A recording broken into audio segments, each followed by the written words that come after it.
नमस्कार दोस्तों। पिछले दिनों हम लोगों ने आर्किमिडीज का सिद्धांत पढ़ा द्रव स्थितिकी में। आज हम लोग कुछ न्यूमेरिकल सॉल्व करेंगे। ठीक है, चलिए न्यूमेरिकल सॉल्व कर लिया जाए। लिखिए प्रश्न, बोले लिखिए कार्क का एक आयताकार टुकड़ा जल में 1/5 भाग डूबा हुआ तैरता है। जल में 1/5 भाग डूबा हुआ तैरता है। जल में 1/5 भाग डूबा हुआ तैरता है।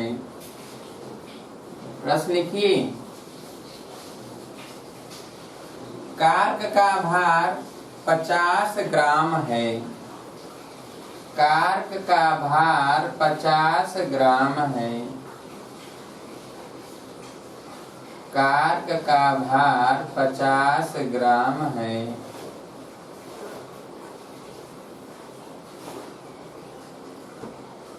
कार्क का भार 50 ग्राम है।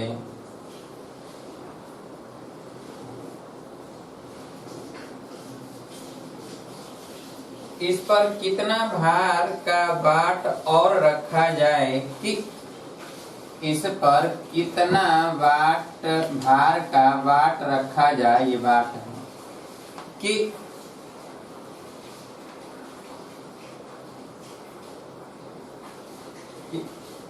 कार्क का टुकड़ा जल में ठीक पूरा डूबा हुआ तैरते रहे। अर्थात जो यहाँ पर है, अब यह जो है इस तरह हो जाए, अब ये पूरा का पूरा डूब जाएगा और ये डूबी हुई अवस्था में तैरेगा। अब उससे अधिक रख देंगे तो वो चला जाएगा अंदर। ठीक है, डूबा हुआ तैरता रहे। जल का घनत्व 1 ग्राम प्रति सेंटीमीटर क्यू है।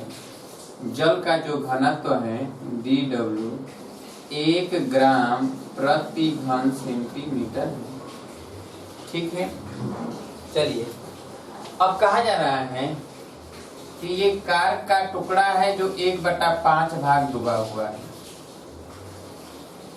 कितना भाग? 1/5 भाग और डूबा हुआ है। कार्क का भार 50 ग्राम है। इसका भार कितना है? 50 ग्राम। इस पूरे कार्क का भार 50 ग्राम है। इसका मतलब हटाया गया जो ये है, ये भी 50 ग्राम होगा,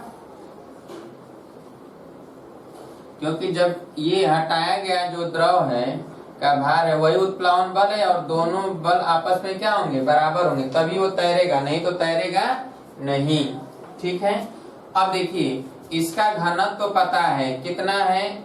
1 ग्राम प्रति घन सेंटीमीटर और ये 1/5 भाग डूबा है तो ये 1/5 भाग V/5 इसका आयतन हो गया।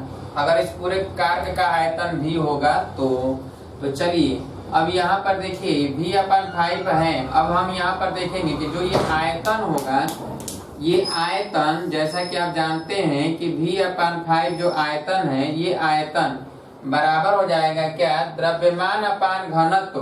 तो द्रव्यमान कितना है? 50 ग्राम। घनत्व कितना है? 1। इसका मतलब ये है कि 5 का गुणा कर देंगे तो V बराबर हो जाएगा 250 सेंटीमीटर क्यूब।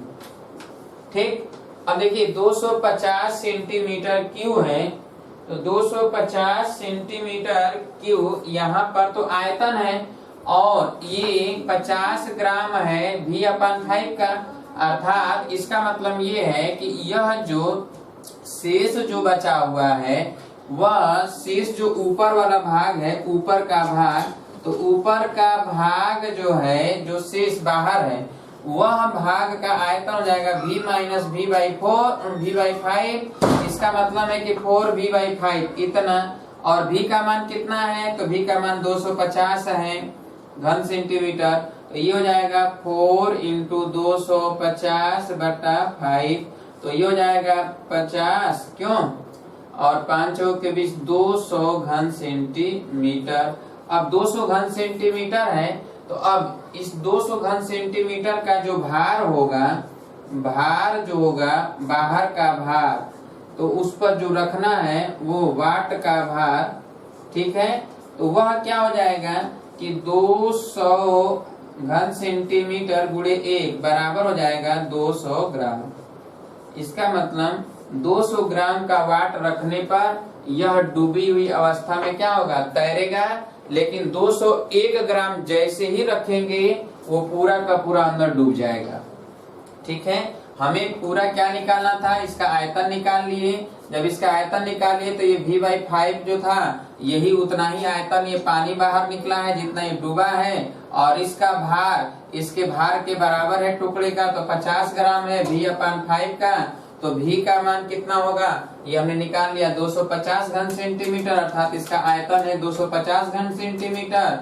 अब ये देखना है कि जो 1/5 भाग है उसके लिए 50 ग्राम है, तो पूरे भाग के लिए कितना होगा, तो 200 ग्राम होगा। जैसा कि यहाँ पर आ गया, यही 200 ग्राम का वाट अगर रखेंगे तो ये नीचे चला आएगा और ये डूबी हुई अवस्था में इस तरह तैरेगा। लेकिन इससे ज्यादा अगर रख देंगे तो क्या हो जाएगा, डूब जाएगा। क्लियर है, सॉल्व कर लीजिए जल्दी से सॉल्व करिए।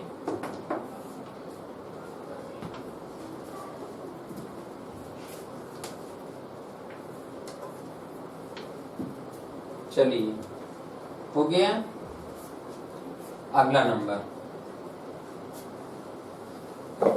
लिखिए, एक हिमखंड समुद्र में तैर रहा है। एक हिमखंड समुद्र में तैर रहा है। एक हिमखंड समुद्र में तैर रहा है।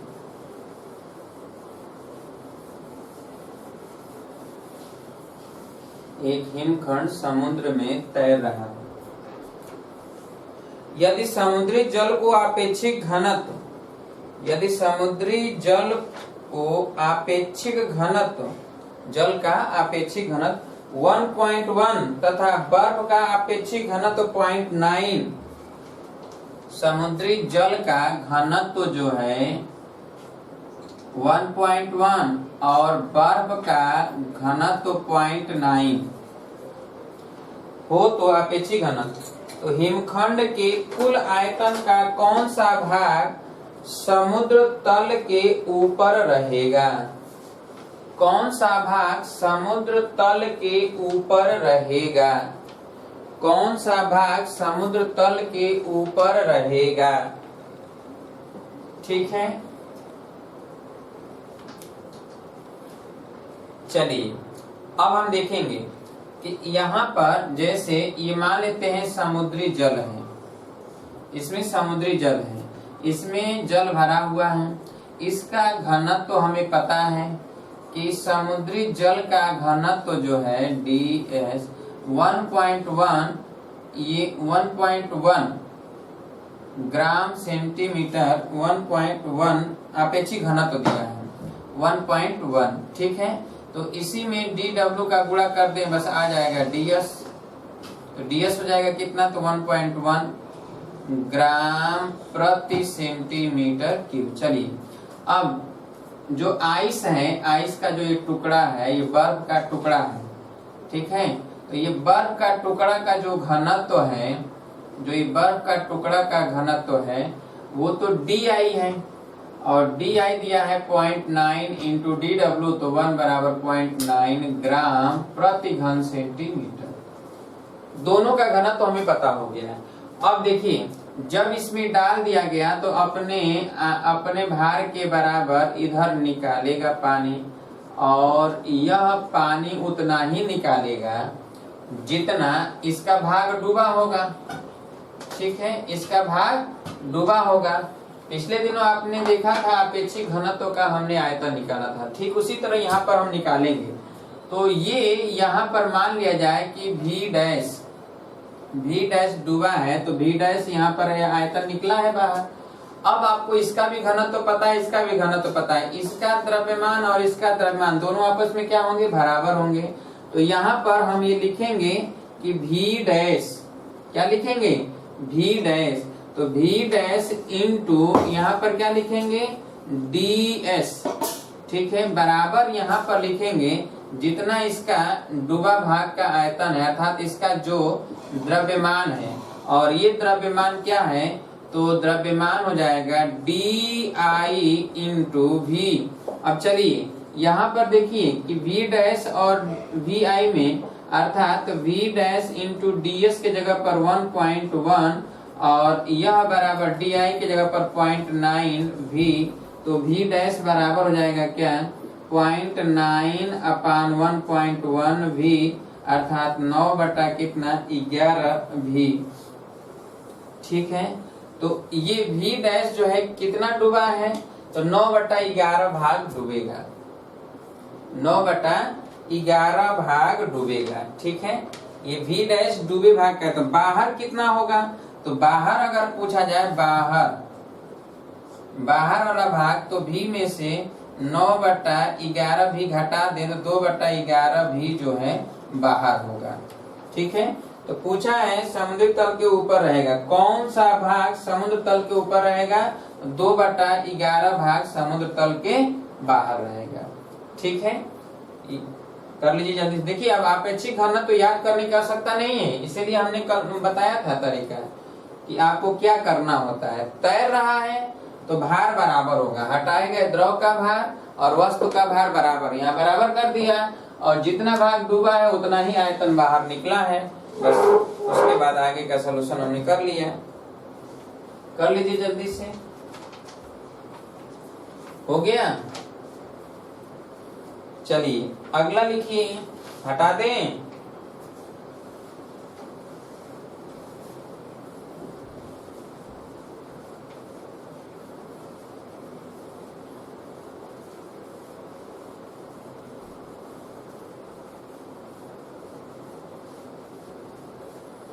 चलिए अगला लिखिए, एक तांबे के एक टुकड़े के अंदर रिक्त स्थान है, इसका वायु में भार 264 ग्राम तथा पानी में 221 ग्राम है। तांबे का घनत्व 8.8 ग्राम प्रति घन सेंटीमीटर है, तो रिक्त स्थान का आयतन कितना है। अब जरा समझिए कि एक ये तांबा का टुकड़ा है, जो ये तांबे का टुकड़ा है, सपोज दैट मान लिया जाए यह एक तांबे का टुकड़ा है जिसमें इस बीच में होल है, ये इतना बड़ा होल है। अब इसका टोटल वजन जो है 264 ग्राम है, 264 ग्राम इसका वास्तविक वजन है। तो वास्तविक वजन तो ये है, वास्तविक भार 264 ग्राम। क्लियर। अब कह रहा है कि पानी में जब इसको डाल दिया जाता है, इसको जब इसे जो है पानी में डाल दिया जाता है, इसमें जब हम डाल देते हैं इसे, तो जब ये इसमें पड़ जाता है और इसमें यह जो है नापा जाता है, तो इसमें तो ऊपर की तरफ बल लगता है ना, तो इसके कारण ये हटाया गया जो पानी है यह, तो यानी जो इसका वास्तविक वजन मान लेते हैं कि m है, तो m तो पता है कितना है, तो m बराबर है 264 ग्राम है, तो ये m और ये क्या है m डैश है। तो इसका जो इसमें पानी में है, तो पानी में वजन या आभासी भार कहें, तो आभासी भार बराबर पानी में वजन, तो आभासी भार हो गया क्या m माइनस m डैश, और ये दिया है कितना 221 ग्राम। अब देखिए m माइनस m डैश बराबर दिया है 221 ग्राम। अब m डैश बराबर हो जाएगा क्या, तो m का मान 264 और माइनस 221, इसका मतलब है कि 4 में से 1 जाएगा 3, 6 में से 2 जाएगा 4, अर्थात 43 ग्राम पानी हटाया। कितना ग्राम पानी हटा, 43 ग्राम। अब आप देखिए 43 ग्राम पानी हटा, तो इस पानी का जितना आयतन होगा वह आयतन इस पूरे के आयतन, ये ठोस के पूरे के आयतन के बराबर होगा। तो ये अंदर होल है, होल सहित ठोस का कुल आयतन हटाए गए पानी के आयतन के बराबर होगा। तो हम यहाँ लिखेंगे कि होल सहित ठोस का आयतन, ठीक है, होल सहित ठोस का आयतन बराबर हटाए गए पानी का आयतन। हटाए गए पानी का आयतन। ठीक है, अब देखिए होल सहित हटाए गए, होल सहित ठोस का जो आयतन होगा वह आयतन हटाए गए पानी के आयतन के बराबर है।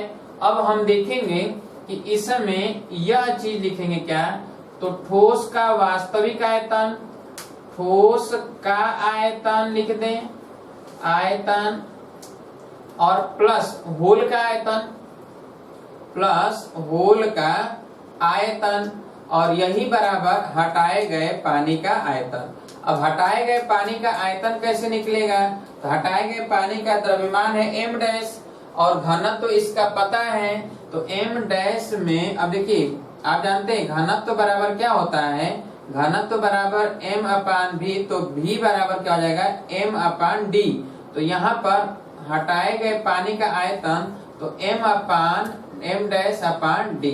अब देखिए इतना आयतन ये दोनों का मिलाकर है।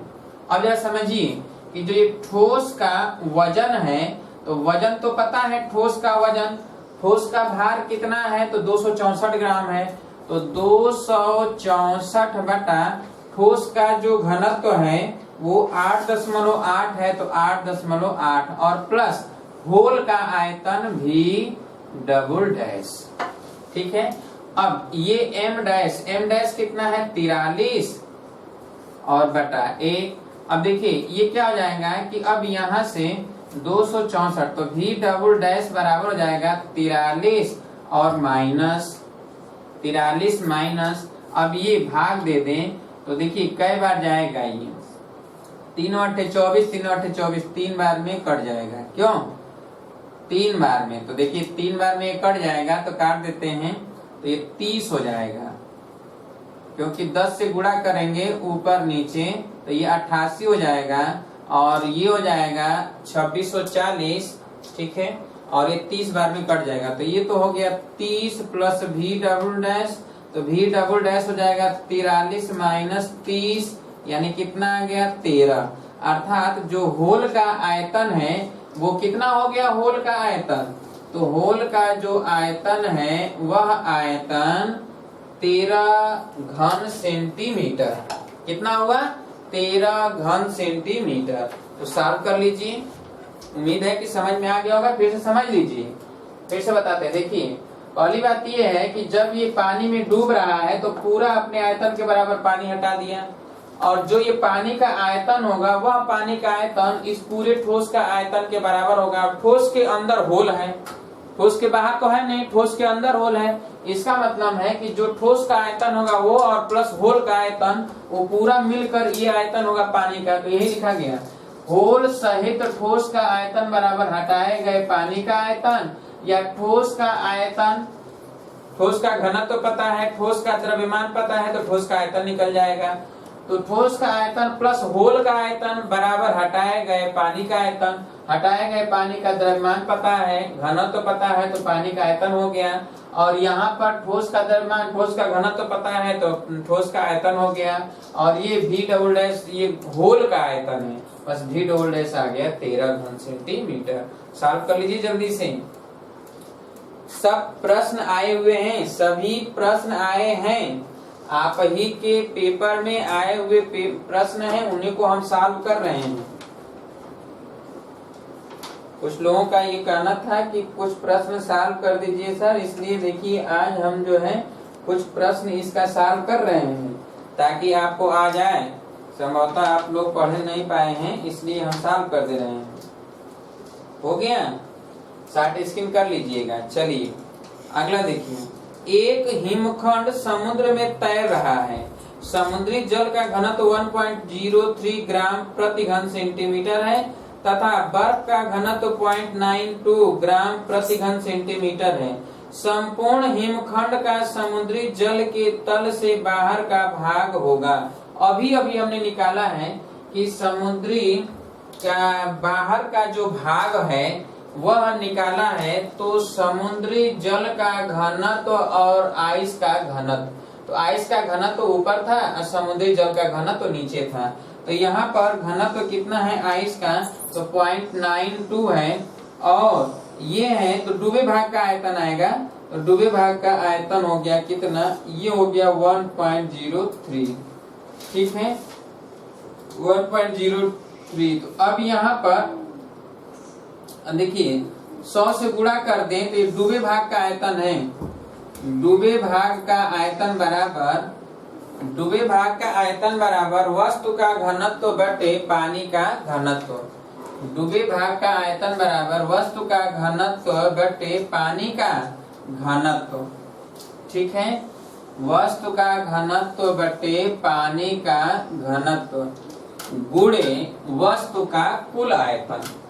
डूबे भाग का आयतन बराबर हम लिखेंगे, लिख लीजिए, डूबे भाग का आयतन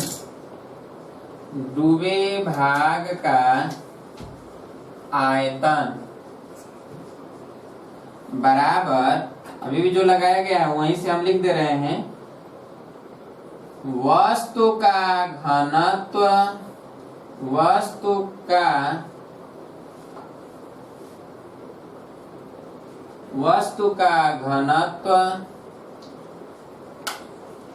गुणे वस्तु का आयतन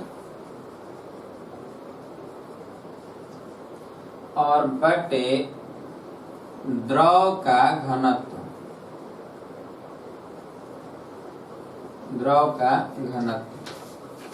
ठीक है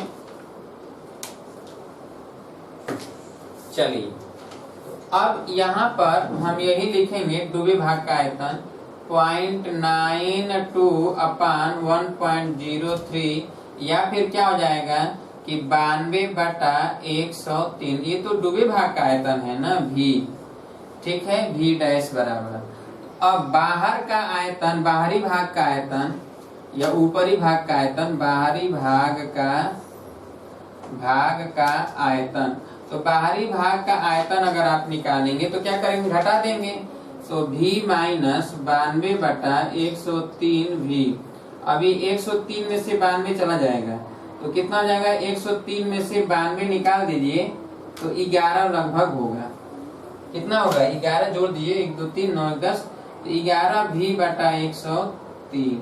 अब इसी में प्रतिशत निकालना है, प्रतिशत निकालना है तो इसी में V से भाग देकर और प्रतिशत 100 का गुणा कर दे तो V कैंसिल हो जाएगा। ठीक है अब ये कितना हो जाएगा, 1100 में भाग देंगे 103 का, 1100 में 103 का भाग दे दीजिए, यही परसेंटेज आ जाएगा। ठीक है भाग दे दीजिए जल्दी से।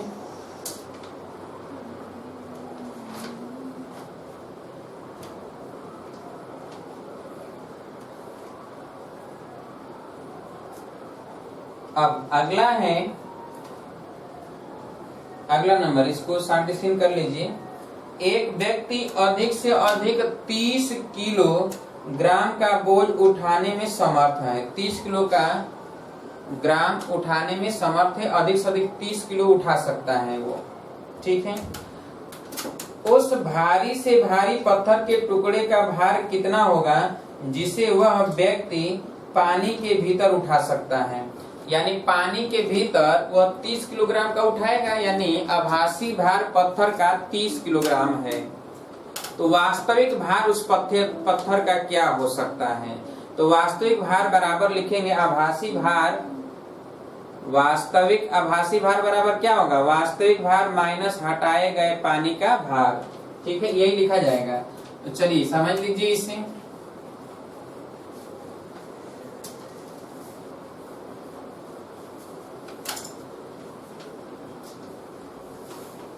अब देखिए जैसे कहा जा रहा है कि मनुष्य की जो क्षमता है वो अधिकतम 30 किलोग्राम का उठा सकता है, और पानी में कोई पत्थर का टुकड़ा है और वह उसे उठा लेता है, और उससे अधिक होता तो उठा नहीं पाता। इसका मतलब इस पानी का जो पत्थर का टुकड़ा है, ठीक है, यह इसका द्रव्यमान m है, और जो ये हटाया गया द्रव है, ठीक है, हटाया गया जो द्रव है, इसका आयतन और इसका आयतन तो बराबर होगा, परंतु इसका द्रव्यमान m डैश है। ठीक है तो अब यहाँ पर पत्थर का आभासी आभासी भार। तो पत्थर का आभासी भार जो होगा वह वास्तविक भार माइनस हटाए गए द्रव का भार। अब जरा देखिए वास्तविक भार कितना है। तो वास्तविक भार जो है वह अब नहीं पता है तो m है। हटाए गए द्रव का भार है कितना m डैश। आभासी भार दिया गया है 30 किलोग्राम। कितना है 30 किलोग्राम। अब चलिए इतना पता है कि जो ये m डैश है यह पानी का आयतन और इसका आयतन आपस में क्या है बराबर है। ठीक है। और कह रहा है कि पत्थर का आपेक्षिक घनत्व 2.5। अब पत्थर का जो आपेक्षिक घनत्व है वह 2.5 है।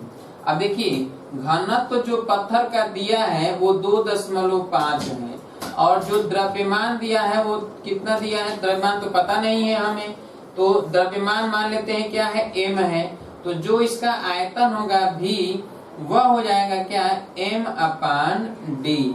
अब देखिए जो यहाँ m डैश है क्या लिखा गया है m डैश।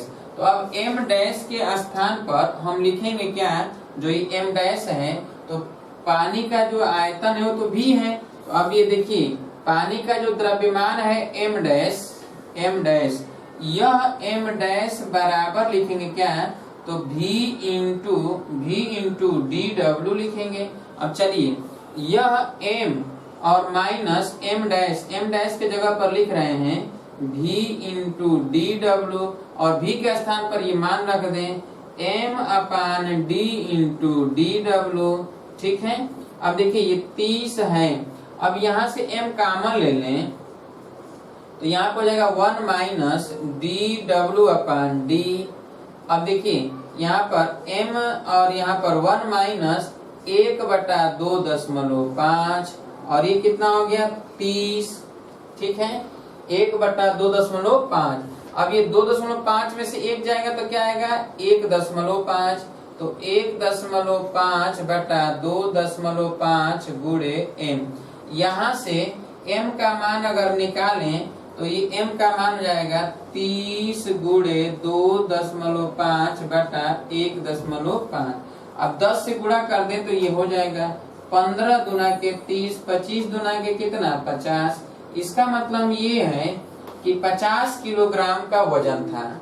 उसका वास्तविक द्रव्यमान कितना था 50 किलोग्राम का था। यानी बाहर उस पत्थर का टुकड़ा का जो द्रव्यमान है वो 50 किलोग्राम है जिसे अंदर 30 किलोग्राम भापा जा रहा है। क्लियर है। तो सॉल्व कर लीजिए इसे।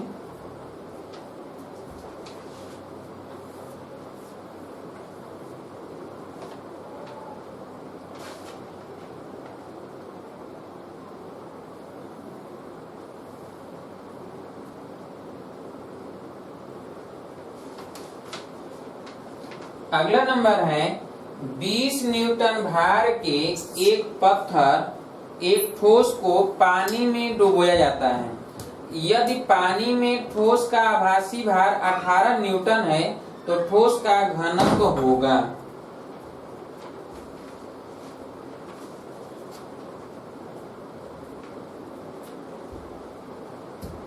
हो गया। चलिए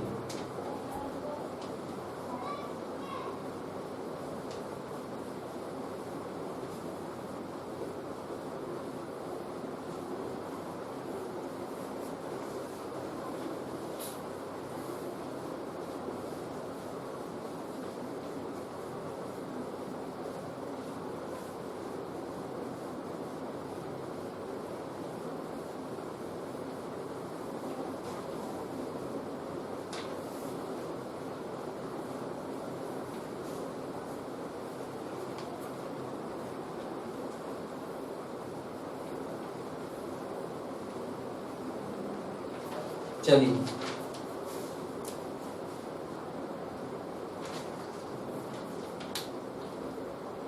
20 न्यूटन का भार के एक ठोस को पानी में डुबोया जाता है। देखिए कहा जा रहा है कि एक जो है भार पिंड है जिसको डुबो दिया जाता है, इसको ये पानी में डूबा है। ठीक है, जबरदस्ती ये डूब नहीं रहा था, इसको डुबा दिया गया। तो 20 न्यूटन का बल लग रहा है। कितने का? 20 न्यूटन का। यानी 20 न्यूटन का मतलब ये है कि 20 गुणे जी कर देते हैं, ठीक है, 20 न्यूटन। तो 20 न्यूटन है तो 20 न्यूटन ही रखते हैं, क्योंकि इसमें m इंटू जी दोनों है, ठीक है। अब इधर पानी हटा दिया।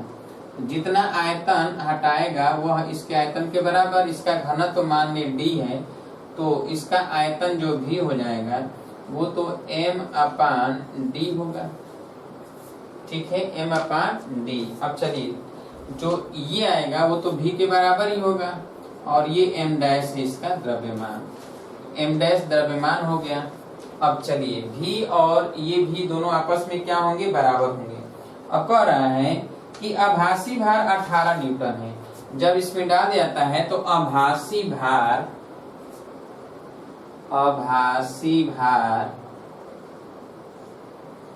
बराबर 18 न्यूटन दिया गया है, और यह आभासी भार बराबर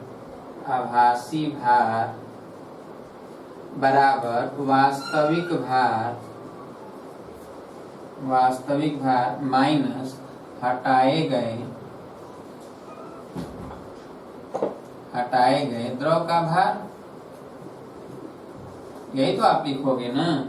चलिए, वास्तविक भार तो दिया गया है 20 न्यूटन है, और हटाए गए द्रव का भार नहीं पता है, तो इसको m डैश इंटू जी लिख देते हैं। और ये आभासी भार पता है 18 है, तो m डैश जी बराबर हो जाएगा 20 माइनस 18 यानी 2 न्यूटन। कितना? 2 न्यूटन। तो ये तो 2 न्यूटन है, तो m डैश बराबर हो जाएगा कितना? 2/g, 2/g, ठीक है, न्यूटन है, याद रहे। तो m डैश हो गया 2/g, यानी 2 अगर ये 10 रख देते हैं g का मान, ठीक है, तो ये हो गया 0.2 किलोग्राम, 0.2 किलोग्राम, या 0.2 गुणे 1000 बराबर 200 ग्राम, 200 ग्राम, ठीक है।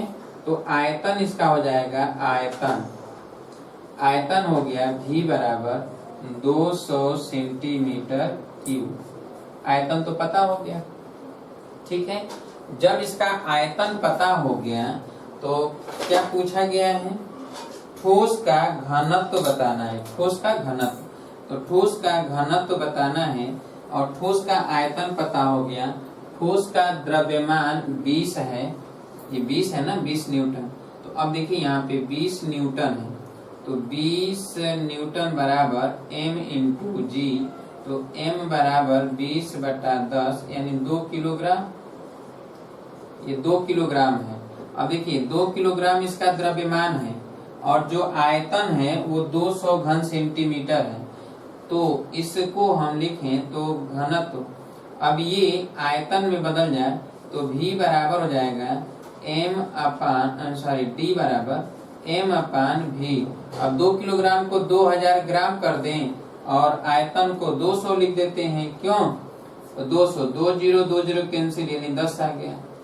तो 10 ग्राम प्रति घन सेंटीमीटर, ग्राम प्रति घन सेंटीमीटर। अब इसको किलोग्राम प्रति घन मीटर में बदलना है, किलोग्राम प्रति घन मीटर में। तो देखिए किलोग्राम में बदलेंगे तो 10 है, ग्राम को किलोग्राम में बदलने के लिए 1000 से भाग देना होगा, और सेंटीमीटर को मीटर क्यूब में बदलने के लिए, ठीक है, ये 10⁶ से भाग देना होगा। तो 1/10⁶, ये ऊपर चला जाएगा। तो 10⁶ गुणे 10 बटा ये 1000, 1000 3 0 कट जाएगा, 3 0 यानी 10,000 हो जाएगा। कितना हो जाएगा? 10,000 किग्रा प्रति मीटर क्यूब। सॉल्व कर लीजिए, यही है पिंड का घनत्व। यहाँ से आयतन पता हो गया, 0.2 किलोग्राम द्रव्यमान है तो 200 ग्राम हो गया, और m इंटू जी 20 न्यूटन दिया गया था तो किलोग्राम में बदल लिया। तो m इंटू जी 20 है तो m बराबर 20/10, g बराबर 10 हमने रखा है, 2 किलोग्राम आ गया, तो D बराबर m/v, और v यहाँ पता हो गया, जितना पानी ये हटाया है उतना ही आयतन इस पिंड का होगा। तो पिंड का आयतन पता हो गया और पिंड का द्रव्यमान यहाँ से पता हो गया, बस पिंड का घनत्व द्रव्यमान बटा आयतन। ठीक है, निकाल लीजिए जल्दी से।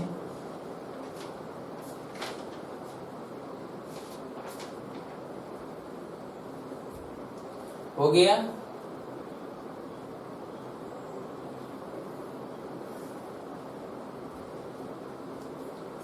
चलिए अगला नंबर देखिए, 2 × 10⁻² सेंटीमीटर स्क्वायर अनुप्रस्थ काट के क्षेत्रफल का एक तार एक छोर से लटका हुआ है और दूसरे छोर से 500 ग्राम का एक द्रव्यमान जुड़ा है। तार में प्रतिबल होगा, प्रतिबल पूछ रहा है। ठीक है, तो प्रतिबल होता है न्यूटन पर मीटर स्क्वायर, न्यूटन पर मीटर स्क्वायर। प्रतिबल बराबर होता है भार बटा क्षेत्रफल, भार बटा क्षेत्रफल यानी बल बटा क्षेत्रफल। प्रतिबल वैसे आता नहीं है, प्रतिबल बराबर होता है F/A, जैसे दाब होता है उसी तरह प्रतिबल के लिए F/A, भार बटा क्षेत्रफल। तो कह रहा है कि 2 × 10⁻² सेंटीमीटर अनुप्रस्थ काट के क्षेत्रफल का एक तार एक छोर से लटका हुआ है और दूसरे छोर से 500 ग्राम का एक द्रव्यमान जुड़ा है, 500 ग्राम का एक द्रव्यमान जुड़ा है। ठीक है, तो तार में प्रतिबल बताना है, तो यहीं से हम निकाल लेंगे। 500 ग्राम का भार है और इतना सेंटीमीटर स्क्वायर है, तो सेंटीमीटर स्क्वायर को मीटर स्क्वायर में बदल दें, 500 ग्राम को किलोग्राम में बदल दें, और 500 ग्राम किलोग्राम है तो इसमें जी का गुणा कर देंगे, किसका? m × g, यानी इसी को लिखें m × g/a, m × g/a, a दिया गया है। ठीक है, अच्छा अगला है, बर्फ के टुकड़े का 1/10 भाग समुद्र के खारे पानी के बाहर रहता है और बर्फ का आपेक्षिक घनत्व 0.927 है। समुद्र के पानी का आपेक्षिक घनत्व क्या होगा? अब समुद्र के पानी का आपेक्षिक घनत्व पूछा जा रहा है। ठीक है, तो अभी अभी हमने लिखा था क्या कि पानी बर्फ का टुकड़ा जब समुद्र में डाल दें तो समुद्र में डूबे भाग का आयतन, समुद्र में डूबे भाग का आयतन बराबर हमने लिखा था ठोस का घनत्व बटे पानी का घनत्व। डूबे भाग का आयतन, डूबे भाग का आयतन बराबर ठोस का घनत्व, ठोस का घनत्व गुणे आयतन बटा पानी का घनत्व। ठीक है, अब यहाँ पर DI/dSH समुद्र का घनत्व और गुणे भी, और ये डूबे भाग का आयतन V डैश। ठीक है, अब कह रहा है कि ऊपर का भाग 1/10 है। अब जरा देखिए कि अगर ये पानी में ऐसे है और ऊपर का भाग 1/10 है, ये जो है भाग, केवल ये भाग 1/10 है, तो नीचे का भाग कुल 10 भाग में एक भाग ऊपर है तो नीचे 9 भाग है, तो 9/10 भाग अंदर है। यानी ये जो V डैश है, V में से V/10 घटा दें या 1 में से 1/10 घटा दें तो 9/10 आएगा जो अंदर होगा, तो 9/10 यहाँ पर लिख दें, यानी 9/10 भी लिख दें। और यहाँ DI दिया गया है 0.927 अपान D, और D ज्ञात करना है और गुणे V, तो V से भी क्या हो जाएगा? कैंसिल, तो D बराबर हो जाएगा 9.27 अपान 9। ठीक है, भाग देंगे तो 1.03, तो ये हो गया बर्फ समुद्र के पानी का घनत्व। लिख दीजिए 1.03, यही है अपेक्षिक घनत्व।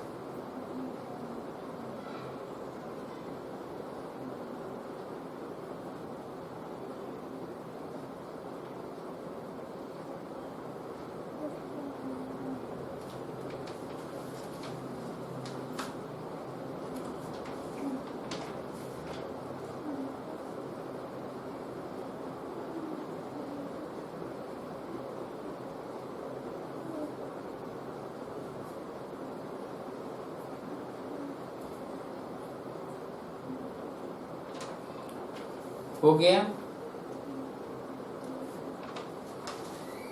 उम्मीद है कि आज हमने जितना भी बताया वो सभी आपको समझ में आ गया होगा। ठीक है कि कैसे आप आर्किमिडीज के सिद्धांत से संबंधित न्यूमेरिकलों को सॉल्व करेंगे।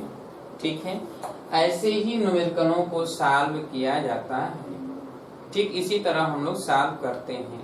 कुछ और भी प्रश्न होते हैं दाब से संबंधित, इसी में प्रश्न पूछे जाते हैं। तो दाब बराबर बल बटा क्षेत्रफल, पानी का दाब हो तो इसमें भी पूछा जाता है। पानी के अंदर का दाब जो है वायुमंडलीय दाब के बराबर होगा कि अधिक होगा, तो याद रखिएगा कि पानी के अंतर्गत जितनी गहराई में जाएंगे उतना ही दाब बढ़ता जाएगा, और वो पानी का दाब बढ़ता जाएगा वायुमंडलीय दाब के अतिरिक्त। इसका मतलब पानी की गहराई में कहीं पर भी दाब निकालेंगे वह दाब वायुमंडलीय दाब से अधिक होता है, वह हम दाब वायुमंडलीय दाब से अधिक होता जाएगा। कुल दाब पूछा जा सकता है, मनुष्य के सर के ऊपर पड़ने वाला दाब बल पूछा जा सकता है, जबकि अगर दे दिया जाए कि दाब कितना है और मनुष्य के शरीर का जो सर है, सर का एरिया दे दिया जाए, तो सर का जो एरिया है तो उस पर बल जो लंबवत बल पर पड़ता होगा उसे ही कहते हैं दाब। बल बटा क्षेत्रफल बराबर दाब। तो पास्कल में होता है दाब, तो पास्कल का है या न्यूटन पर मीटर स्क्वायर का है, बात एक ही होता है। तो जिस रूप में अगर दिया गया हो उस रूप में हम लोग निकाल लेंगे P बराबर FA से। ठीक है, तो इस तरह द्रव स्थिति की हमने आप सबको बताया। अब आगे हम चर्चा करेंगे अणुगति सिद्धांत, अणुगति सिद्धांत और उसमें प्रसार। देखिए जैसे होता क्या है कि समान प्रकार के जब कोई भी वस्तु है, जैसे लोहा है, तो लोहा के अंतर्गत किन्हीं दो अणुओं के बीच लगने वाला बल, लोहा के अंतर्गत किन्हीं दो अणुओं के बीच लगने वाला बल ससंजक बल कहलाता है। फिर से सुनिए, एक ही पदार्थ के किन्हीं दो अणुओं के बीच लगने वाला बल ससंजक बल कहलाता है। एक ही पदार्थ के किन्हीं दो अणुओं के बीच लगने वाला बल ससंजक बल। जैसे दूध है तो दूध का ही दो अणु है और उनके बीच में जो बल लगता है उसे कहते हैं ससंजक बल। पानी है तो पानी के दो अणुओं के बीच लगने वाला बल ससंजक बल कहलाएगा। ठीक है, लोहा है तो लोहा के किन्हीं दो अणुओं के बीच लगने वाला बल ससंजक बल कहलाएगा। तेल है तो तेल के किन्हीं दो अणुओं के बीच लगने वाला बल ससंजक बल कहलाएगा। क्लियर? असंजक बल, जब अलग अलग दो पदार्थ हो, उन दोनों पदार्थों के अलग अलग दो अणुओं के यानी दो भिन्न पदार्थों के अणुओं के बीच लगने वाला बल असंजक बल कहलाता है। फिर से सुनिए, दो भिन्न प्रकार के पदार्थों के अणुओं के बीच लगने वाला बल असंजक बल कहलाता है। असंजक बल क्या होता है? समान पदार्थ के दो अणुओं के बीच लगने वाला बल ससंजक बल, और जैसे भिन्न पदार्थ के दो अणुओं के बीच लगने वाला बल असंजक बल। जैसे एक ले लिया जाए दूध का अणु ले लें एक, और एक पानी का अणु ले लें। जैसे दूध में पानी डाल दिया जाए तो दूध में पानी डाल देंगे तो दूध का एक अणु और पानी के एक अणु के बीच जो बल लगेगा उसी को कहेंगे असंजक बल। जैसे आप जो है अगर पानी में तेल डाल दिए तो पानी में जब आप तेल डाल देंगे तो पानी के एक अणु और तेल के एक अणु के बीच लगने वाला बल असंजक बल कहलाएगा, जबकि पानी के दो अणुओं के बीच लगने वाला बल ससंजक बल कहलाएगा। उसी तरह पानी के किन्हीं दो अणुओं के बीच लगने वाला बल ससंजक बल कहलाएगा, लेकिन पानी और तेल के बीच लगने वाला बल आसंजक बल कहलाएगा। जैसे पारा को शीशा में डाल दिया जाए तो पारा के एक अणु और शीशा के एक अणु के बीच लगने वाला बल आसंजक बल, और पारा के किन्हीं दो अणुओं के बीच जो लगने वाला बल होता है उसे ससंजक बल कहते हैं। पारा के किन्हीं दो अणुओं के बीच लगने वाला बल को क्या कहते हैं? ससंजक बल। अब जरा ध्यान से समझिएगा, जब हम तेल के अंतर्गत पानी का एक बूंद डाल देते हैं, ध्यान से सुनिए, जब पानी के अंतर्गत तेल हो, तेल के अंतर्गत पानी का एक बूंद डाल दें, तेल के अंतर्गत पानी का एक बूंद डाल दें तो पानी का आकार गोल हो जाता है, गोला की तरह होता है। देखें आप, जब तेल में पानी पड़ जाता है तो पानी किस आकार का दिखाई देता है? उसमें गोल आकार का दिखाई देता है। जबकि वहीं पर अगर पानी में तेल डाल दिया आपने, पानी में जब ऊपर से तेल डाल देंगे तो पानी के तल पर तेल फैल जाता है, तेल फैल जाता है। वो पानी के अंदर गोल की तरह नहीं होता है, लेकिन जब तेल में पानी पड़ता है तो पानी के जो अणु होते हैं वो गोलेकार आकृति में दिखाते हैं, वो तेल में मिलते नहीं हैं। ऐसा क्यों होता है? इसी असंजक और ससंजक बल के कारण होता है। फिर से समझिएगा कि जैसे मान लेते हैं कि कोई भी पदार्थ है, जैसे पानी है, तो पानी के दो अणुओं के बीच लगने वाला ससंजक बल, दो अणुओं के बीच लगने वाला ससंजक बल, तेल और पानी के बीच जो आसंजक बल है, तेल और पानी के अणुओं के बीच लगने वाला आसंजक बल से अधिक होता है। तेल और पानी के बीच लगने वाला आसंजक बल से अधिक होता है पानी के दो अणुओं के बीच लगने वाला ससंजक बल, जिसके कारण पानी के अणुओं के बीच या अणुओं को वो अलग नहीं कर पाता है असंजक बल। असंजक बल यानी दो अणु, पानी का और तेल के बीच का जो अणु होता है, तो वो तेल का अणु और पानी का अणु एक दूसरे को खींचेंगे और जो हावी होगा वो टूट जाएगा, अपने से दूर चला जाएगा। तो पानी के जो अणुओं के बीच एक दूसरे को पकड़ने का जो क्षमता होता है वो अधिक होता है, एक दूसरे को खूब कस के पकड़े रहेंगे। और तेल का अणु जैसे ही आता है तो तेल का अणु उसको, पानी के अणु को पकड़ के खींचना चाहते हैं, लेकिन वो कमजोर पड़ जाते हैं, वो काम नहीं कर पाते हैं, जिसके वजह से पानी के सारे अणु एक ही जगह बने रह जाते हैं, एक दूसरे की तरफ खींचकर पकड़े रहते हैं। और तेल प्रयास करता है कि पानी के अणु को अलग कर दें, लेकिन कमजोर पड़ जाने के कारण वो अलग नहीं कर पाते हैं, जिसके वजह से वह पानी का एक गोल बूंद दिखाई देता है। तेल में जब डालते हैं पानी तो पानी का एक गोल बूंद दिखाई देता है। वहीं जब पानी तेल के अणुओं के बीच का ससंजक बल, तेल के अणुओं के बीच का ससंजक बल पानी और तेल के बीच लगने वाले आसंजक बल से कम होता है, यानी यहाँ आसंजक बल अधिक है और तेल के अणुओं का ससंजक बल कम है, जिसके वजह से जैसे ही पानी पर तेल पड़ता है बस तेल के अणु बिखर जाते हैं। क्यों बिखर जाते हैं?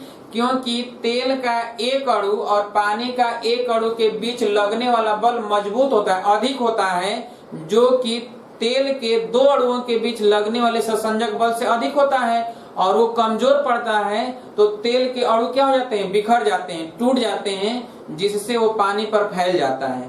पानी पर क्या होता है? फैल जाता है। मच्छर जानते हैं कि मच्छर जो है पानी में ही वो जो है अंडा देती हैं। मच्छर पानी में ही बच्चा, यानी उनका जनरेशन पानी में होता है। तो जो मादा मच्छर होती हैं वो क्या होते हैं कि वो पानी के पास ही जाते हैं। इसीलिए कहा जाता है कि पानी पर अगर कहीं पानी है तो उसके ऊपर आप तेल डाल दिए, तेल का एक बूंद भी डाल दिए तो पानी तो ढक जाएगा पूरा का पूरा तेल से। जब तेल से ढक जाएगा तो उस पे मच्छर नहीं जाकर बैठेंगे, मच्छर उस पे जाएंगे ही नहीं तो मच्छर पैदा नहीं होंगे। तो जब पानी कहीं पर भी रुका होता है तो उस पर ऊपर से तेल डाल दिया जाता है। ऊपर से क्या किया जाता है, तेल डाला जाता है ताकि वो तेल फैल जाए। और जब तेल फैल जाता है तो फिर उस पर जो है मक्खियां नहीं बैठती हैं। यही कारण है। ध्यान रहे कि आसंजक बल क्या होता है, ससंजक बल क्या होता है। इसी आसंजक और ससंजक बल के कारण, फिर से सुनिए, आसंजक और ससंजक बल के कारण आप देखेंगे कि जब पारा होता है, पारा में जो थ्योरेटिकल प्रश्न आता है याद रखिएगा। जैसे ये पारा है, ये शीशा है और शीशे के बर्तन में आप जब पारा रखेंगे तो पारा जो है इस तरह की आकृति पानी रखेंगे तो पानी इस तरह का आकृति धारण करता है। जबकि अगर इसमें पारा रख दिए आप, क्या पारा, तो पारा जब रखेंगे तो ये इस तरह का आकृति धारण करता है। यानी यह जो है उत्तल होता है। क्या होता है, उत्तल की भांति, और इसमें क्या होता है, अवतल की भांति होता है। अब ध्यान समझिए ऐसा आकार क्यों होता है, तो फिर से समझिए यहाँ पर इसलिए होता है कि इसमें पारा भरा हुआ है। क्या भरा है, पारा, और इसमें क्या भरा है, पानी, और ये क्या है, शीशा है। ये है ग्लास, शीशा, क्या है, शीशा, ग्लास है। अब जरा ध्यान समझिएगा यहाँ पे कि जो ये पारा है, ये पारा के दो अणुओं के बीच जो बल लग रहे होंगे, इन दो अणुओं के बीच ये ससंजक बल, ये बहुत अधिक होते हैं। किससे, इस शीशे के सापेक्ष। शीशे और पारा के एक अणु के बीच लगने वाला आसंजक बल, इसमें जो है आसंजक बल कमजोर होता है, कम होता है, और पारा का ससंजक बल क्या होता है, ज्यादा होता है। तो ये पारा का ससंजक बल, पारा का ससंजक बल अधिक होता है, बल अधिक होता है, जिसके कारण पारा इकट्ठा होने लगते हैं और इस शीशे से दूरियां बना लेते हैं। शीशे से दूरी बनाते हैं और वो प्रयास करते हैं कि शीशे से दूर रहें, लेकिन उनका भार होने के कारण ये शीशे पर क्या होते हैं, नीचे की तरफ सटे होते हैं। लेकिन अगर ये जैसे जैसे ये निकलेगा पूरा शीशा ऑटोमेटिक साफ हो जाएगा। शीशा ऑटोमेटिक, उसमें पारा का एक भी बूंद रखेगा नहीं, सब निकल जाएगा, क्योंकि ससंजक बल क्या है, ज्यादा है। यहाँ देखिए, यहाँ पानी है तो पानी के बीच जो अणुओं के बीच ससंजक बल है, तो पानी के अणुओं के बीच ससंजक बल, पानी के अणुओं का ससंजक बल, अणुओं का ससंजक बल, तो ये ससंजक बल ठीक है अधिक है। पानी के अणुओं का ससंजक बल कम है, और असंजक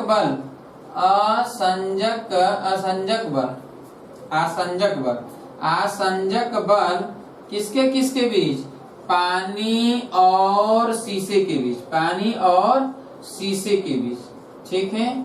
तो शीशे के बीच कि आसंजक बल अधिक है और ससंजक बल क्या है, कम है, जिसके कारण असंजक बल इन दोनों के, इसका लेयर और इस पानी के लेयर के बीच असंजक बल अधिक होता है। इसको खींचने लगता है अपनी ओर, ये शीशा अपनी ओर खींचेगा तो ये ऊपर जाने लगता है, ये ऊपर की तरफ जाएगा और बीच में ये दबता जाएगा, इसलिए ये उभरा हुआ ऐसे होता है, दबा हुआ। और ये क्या होता है, उभरा हुआ, क्योंकि इसके ससंजक बल ज्यादा होते हैं और इसमें आसंजक बल ज्यादा होते हैं। याद रखिएगा, ये पूछा भी है, कई बार आया है। उम्मीद रखेंगे कि अगर इससे संबंधित आ जाए प्रश्न तो कर लेंगे, हो जाएगा। थ्योरेटिकल पूछता है, याद रखिएगा। तेल पर जब पानी डालते हैं तब क्या होता है, तेल में अगर पानी का एक बूंद पड़ गया तब, और अगर पानी में तेल का एक बूंद पड़ गया तब। ऐसा क्यों होता है, या फिर पारा को भर दिया जाए शीशे की एक कीप में या तिथिल में और पानी को भर दिया जाए तो पारा में उभरा हुआ दिखाई देता है जबकि पानी में दबा हुआ दिखाई देता है, ऐसा क्यों होता है? याद रखिएगा जवाब। ठीक है, अब आगे मिलेंगे तो इसके आगे चर्चा हम करेंगे अगले दिन। क्लियर? अब तो आपको अंदाजा हो गया होगा, आधे से अधिक चीज हम लोग पढ़ चुके हैं। अब तो धीरे धीरे बहुत ज्यादा पढ़ लिए हैं, रिवीजन कर लिए हैं। क्या आपको कुछ फायदा हुआ या नहीं हुआ? रोज पूछ रहे हैं आपसे, बहुत कम लोग जवाब दे रहे हैं, बाकी लोग जवाब नहीं दे रहे हैं, या तो वो पढ़ नहीं रहे हैं या तो जवाब नहीं देना चाहते हैं। क्या आपको इससे फायदा हुआ या नहीं हुआ, इसका जवाब हमें चाहिए और आप लिख कर व्हाट्सएप पर जरूर भेजिए। ठीक है, उम्मीद रखेंगे आप भेजेंगे। क्लियर? बहुत जल्दी हम नया बैच स्टार्ट करने जा रहे हैं रेगुलर बैच के लिए। और हाँ, आप लोगों से कहा था अनसॉल्व पेपर सॉल्व करने के लिए, तैयारी हो चुकी है, सॉल्व होगा, मैसेज करेंगे आप लोगों को। ठीक है, तो कल मुलाकात होगी, तब तक के लिए नमस्कार दोस्तों।